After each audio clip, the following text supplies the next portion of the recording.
तो नोएडा में city bus terminal का निरीक्षण भी करेंगे। 157 करोड़ की लागत से सिटी बस टर्मिनल बनाया गया है और उसके अलावा प्रबुद्ध जनों से भी संवाद का कार्यक्रम है। अधिकारियों के साथ में समीक्षा बैठक भी करेंगे। और वहीं आगे बढ़ते हैं, झारखंड सरकार के ग्रामीण विकास मंत्री आलमगीर आलम शनिवार को पाकुड़ पहुंचे। पाकुड़ में परिसदन में झारखंड प्रदेश स्वास्थ्य सेवा संघ के बैनर तले सैकड़ों स्वास्थ्य सहित मंत्री आलमगीर आलम से मिले और इस दौरान उन्होंने कहा कि हमसे 24 घंटे सेवा ली जाती है, लेकिन हमें मात्र 2,000 रुपये महीना दिया जाता है। इस पर मंत्री ने उनको आश्वासन करते हुए कहा कि वो उनकी मांगों को सरकार के समक्ष रखेंगे और उन्हें मानदेय दिलाने के लिए प्रयास करेंगे।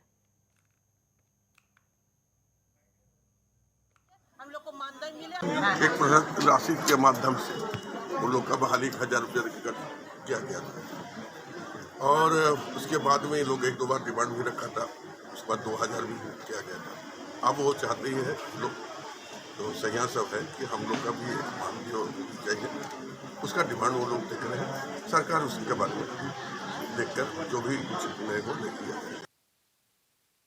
रांची के बिरसा मुंडा एथलेटिक्स स्टेडियम खेल गांव में एनसीसी ने जूनियर डिवीजन गांव और जूनियर विंग के लिए विशेष वार्षिक प्रशिक्षण शिविर का आयोजन किया। ये 7 सितंबर से 14 सितंबर तक चलेगा।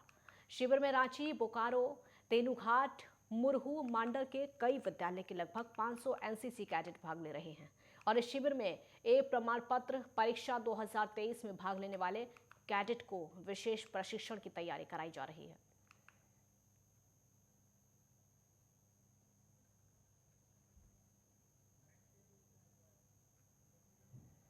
झारखंड के मुख्यमंत्री हेमंत सोरेन से मांडर की विधायक शिल्पी नेहा तिर्की ने मुलाकात की और इस दौरान विधायक शिल्पी नेहा ने जनजातीय परामर्शदात्री परिषद का सदस्य बनने के लिए मुख्यमंत्री का आभार जताया और धन्यवाद किया। इस मौके पर उन्होंने मांडर विधानसभा क्षेत्र में ग्रामीण विद्यार्थियों के लिए नए कॉलेज खोले जाने, सड़कों की मरम्मत और नए सड़क निर्माण की दिशा में पहल करने का आग्रह किया। मुख्यमंत्री ने कहा कि इस दिशा में जल्द सकारात्मक पहल की जाएगी।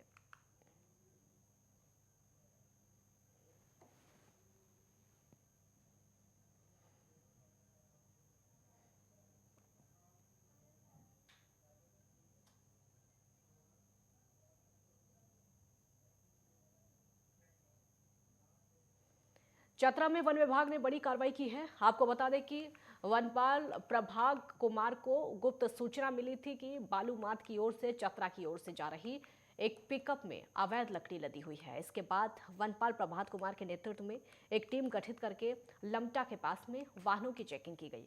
जैसे ही पिकअप वैन पहुंची, टीम ने उसे रोकने का इशारा किया, लेकिन चालक गाड़ी लेकर भागने लगा। टीम ने पिकअप का पीछा किया और पिकअप को जब्त कर लिया, लेकिन चालक और खलासी मौके से फरार हो गए। उसके चलते वन अधिनियम के तहत कार्रवाई की जा रही है।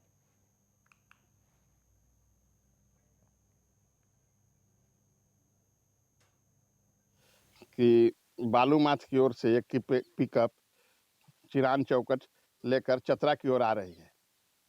हम लोग को सूचना मिलते ही अपना स्टाफ के साथ लमटा के पास रोड चेकिंग लगाए तो देखे कि उधर से एक पिकअप आ रहा है, जिसको हम लोग हाथ दिए रुकने के लिए तो रुका नहीं। उसे फिर हम लोग पीछा करते हुए आए तो भराडीह जंगल में घुसा दिया है। हम लोग पीछा करते हुए उसके पीछे पीछे आ रहे हैं, जंगल में घुसा कर गाड़ी रोक दिया और ड्राइवर खलासी कूदकर अंधेरा का लाभ उठाकर भाग गया। गाड़ी जब्त हम लोग किए हैं। अब उस पर वन अधिनियम के तहत कार्रवाई किया जा रहा है। सरायकेला थाना अंतर्गत खप्परसाई गांव में बुजुर्ग महिला का शव मिलने से सनसनी फैल गई और इसी दौरान घटना की सूचना पुलिस को दी गई। सूचना मिलते ही एसपी आनंद प्रकाश तलवल के साथ मौके पर पहुंचे, जहां पर उन्होंने पूरे मामले की जांच की। उन्होंने बताया कि धारदार हथियार से महिला की हत्या की गई है। साथ ही कहा कि फिलहाल मामले की जांच चल रही है, जल्द हत्या का खुलासा कर दिया जाएगा।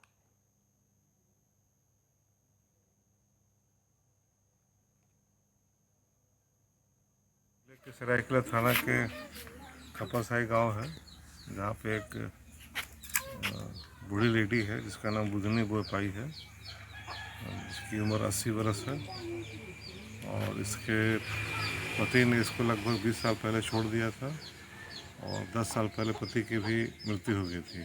तो लगभग 20 वर्षों से यहीं पे अपने मायके में ही रहती थी। इसका भतीजा था, डेथ कर गया। भतीजे की वाइफ और उसके 2 बच्चे के साथ यहाँ रहा करते थे। तो अभी तक तो कुछ पता नहीं चल पाया है हत्या के कारण क्या है, किसने की है। और दिल्ली से बड़ी खबर आपको बता देते हैं। टीटीसी बस खरीद फरोख्त का मामला है। सीबीआई करेगी टीटीसी बस खरीद फरोख्त घोटाले की जांच। मुख्य सचिव की रिपोर्ट पर एलजी का फैसला। 1000 टीटीसी बसों की खरीद का मामला। उपराज्यपाल ने सीबीआई जांच के आदेश दिए हैं। दिल्ली की आबकारी नीति को लेकर विवाद अभी शांत भी नहीं हुआ था कि अब टीटीसी घोटाले का मामला सामने आ चुका है। डीटीसी द्वारा 1000 लो फ्लोर बसों की खरीद में अनियमितता और करप्शन के मामले में एलजी सचिवालय को शिकायत पर ये कार्रवाई की गई। सीबीआई को जांच सौंपने के मुख्य सचिव के प्रस्ताव को दिल्ली के उपराज्यपाल ने मंजूरी दे दी है। एलजी कार्यालय द्वारा ये जानकारी दी गई है। डीटीसी मामले में यह जांच केंद्रीय गृह मंत्रालय की साल 2021 की एक चिट्ठी के आधार पर शुरू की गई थी।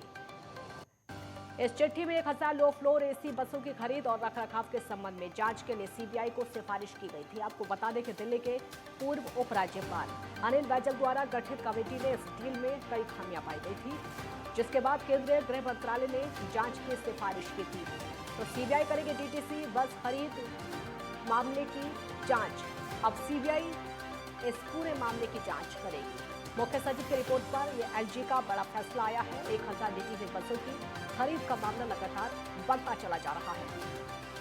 उपराज्यपाल ने सीबीआई जांच के आदेश दे दिए हैं। डीटीसी बस खरीद का मामला है, खरीद फरोख्त का ये पूरा मामला है। सीबीआई करेगी डीटीसी बस खरीद घोटाले की जांच। मुख्य सचिव की रिपोर्ट पर यह एलजी का फैसला है और अब इस पूरे मामले की जांच सीबीआई को सौंपी जाएगी।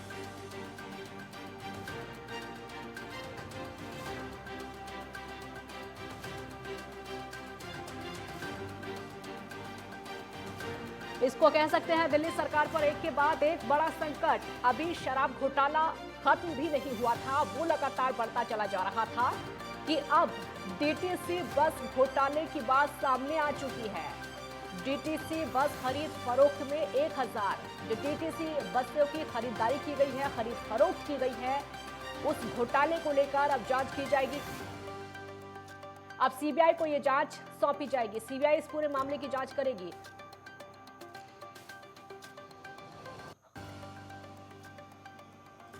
एक तरफ तो शराब घोटाला, दूसरी तरफ शिक्षा का घोटाला। अभी दोनों मामलों की जांच चल रही है, लेकिन दूसरी तरफ डीटीसी बसों की खरीद फरोख्त का घोटाला भी सामने आ चुका है। ये तीसरा है और इसकी जांच के आदेश अब सीबीआई को उपराज्यपाल ने दे दिए हैं। अब सीबीआई इस मामले की जांच करेगी। पहले शराब घोटाला, उसके बाद शिक्षा घोटाला और अब डीटीसी बस की खरीद फरोख्त का घोटाला। लवली बख्शी संवाददाता हमारे साथ जुड़ गए हैं और ज्यादा जानकारी के लिए। लवली, 1000 डीटीसी बस की खरीद फरोख्त का जो मामला है, अब उसकी जांच सीबीआई करेगी। देखिए, मैं आपको बताना चाहता हूँ कि जो घोटाले को लेके एलजी ने सीबीआई जांच की और ये एलजी वर्सेस आप तीसरा दोष है। 1000 का घोटाले में बात बताई जा रही है, जिसके चलते एलजी ने सीबीआई जांच की आदेश दे दिए हैं। लवली, इसको कह सकते हैं कि दिल्ली सरकार पर एक के बाद एक संकट। बिल्कुल, बहुत शुक्रिया आपका इस पूरी जानकारी के लिए, बहुत बहुत शुक्रिया। तो मुख्य सचिव की रिपोर्ट पर एलजी का फैसला सामने आ चुका है। बसों की खरीद का ये पूरा मामला है। सीबीआई को जांच के आदेश दे दिए हैं।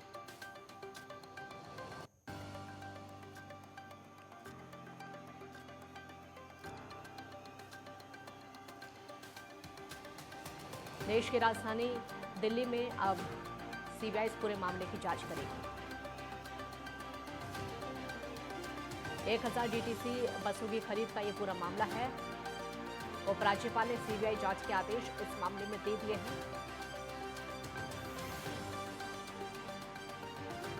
गुमला के घाघरा की कोयल नदी में कूदकर एक प्रेमी युगल ने जान दे दी है। सूचना मिलने पर एसडीआरएफ की टीम मौके पर पहुंची और दोनों की तलाश में जुट गई।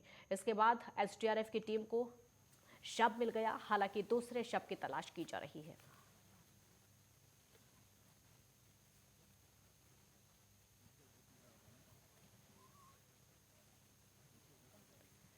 जमशेदपुर के मानगो आजाद नगर नेचर पार्क में आरएसएस द्वारा कबड्डी के नाम पर शाखा चलाए जाने का स्थानीय लोगों ने जमकर विरोध किया। इसके बाद माहौल तनावपूर्ण होता गया और इसको देखकर नेचर पार्क पुलिस छावनी में तब्दील हो गई, जहां दोनों तरफ के लोगों को पुलिस ने पार्क से बाहर कर दिया। और ये नेचर पार्क वन विभाग द्वारा स्थानीय लोगों के लिए बनाया गया है, जहां लोग सुबह मॉर्निंग वॉक करते हैं। ऐसे में आरएसएस द्वारा पिछले हफ्ते कबड्डी के नाम पर शाखा चलाकर धार्मिक नारे लगाए गए हैं। आज ऐसा है कि हम लोग यहाँ आज कब 6-7 साल से फुटबॉल खेलते हैं। मैदान का मतलब देख रेख सब हम ही लोग ज़्यादा करते हैं यहाँ पे, और रेगुलर हम लोग डेली का फुटबॉल खेलते हैं यहाँ पे। पिछले संडे आरएसएस वाला लोग कुछ लड़का है, बोले कि हम लोग का ये है कबड्डी स्कूल की तरफ से, तो हम लोग को खेलने दीजिए। तो हम लोग को लगा स्कूल का है, तो हम लोग सब लड़का हट गए। हम लोग का 8 टीम लड़का था, 8 करके एक टीम में 8 लड़का रहते हैं। हम लोग सब बाहर हो गए। हम लोग खेला 20-25 मिनट, उसके बाद हम लोग अपना 3 घंटा का शाखा चलाए यहाँ पे आरएसएस का। देवघर के प्रसिद्ध पर्यटक स्थल त्रिकुट पहाड़ की कई दुकानों में देर रात आग लग गई और आग लगने से 5 दुकानें जलकर राख हो गईं। इसके बाद स्थानीय लोगों ने आग बुझाने का प्रयास किया, साथ ही फायर ब्रिगेड को घटना की जानकारी दी गई। सूचना मिलते ही फायर ब्रिगेड की टीम ने मौके पर पहुंचकर आग पर काबू पा लिया। लोगों को सूचना मिला कि त्रिकुट पहाड़ में के पास दुकान में आग लगी है, तो शायद थाना के माध्यम से जानकारी मिला था हम लोग को। तो हम लोग आए, थोड़ा सा तो आगे बढ़ गए थे, फिर वापस होके यहाँ आए और लगता है कि 4 दुकान था पूर्ण रूप से जल गई थी। उसको जो था हम लोग बचा हुआ, उसको 5 दुकान वही 4-5 दुकान।